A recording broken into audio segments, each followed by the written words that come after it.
Ben ritrovati dalla redazione. Incidente in moto in Porto Vecchio a Trieste all'altezza della curva che porta nei pressi del magazzino 26. È rimasto coinvolto un giovane motociclista. Da quanto risulta il ragazzo avrebbe perso improvvisamente il controllo del mezzo.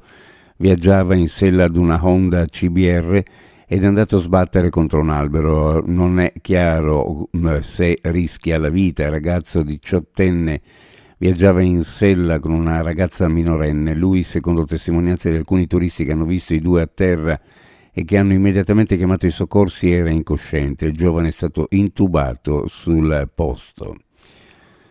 Ieri si è celebrata la giornata dell'Europa, un appuntamento che quest'anno ha assunto un significato ancora più profondo. Ricorrono i 75 anni dalla dichiarazione Schuman, l'atto fondativo dell'Unione Europea. Era il 1950 quando il ministro degli esteri francese Robert Schuman propose una visione rivoluzionaria, un'Europa unita non solo da legami economici, ma da un progetto di pace, solidarietà e cooperazione tra popoli un tempo divisi.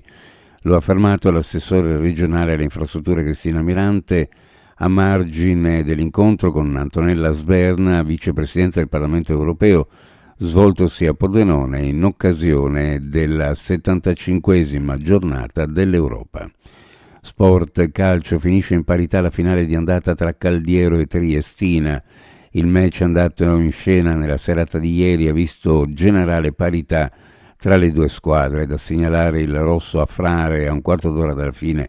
Diverse centinaia i tifosi rosso-labardati che hanno seguito in trasferta l'11 di Mister Tesser. Ora il prossimo appuntamento, quello decisivo, in programma sabato 17 maggio allo Stadio Rocco, un match dove sperare di far risultato per rimanere in Serie C dopo una stagione che, se non ci fossero stati gli errori della società, la Piazza spera in un cambiamento radicale di indirizzo, sarebbe finita la scorsa settimana.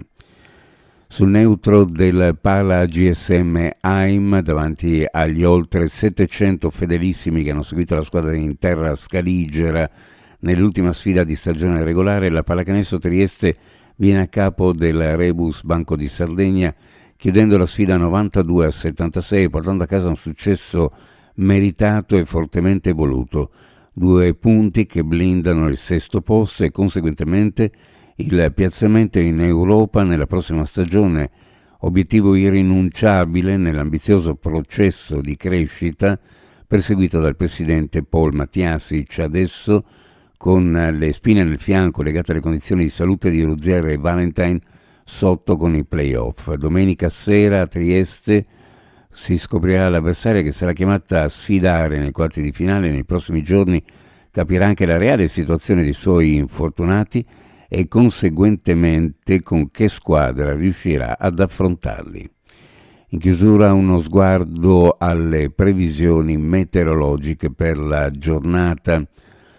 Sulla nostra regione, su pianura e costa, cielo in prevalenza poco nuvoloso.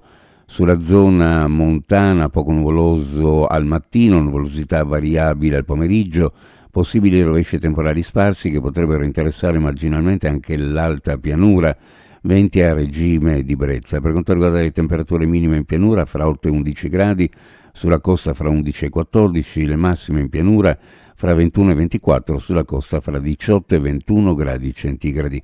Previsioni a cura di ARPA e FVG Meteo. Ed è tutto per il momento con l'informazione, grazie per averci seguito. A più tardi.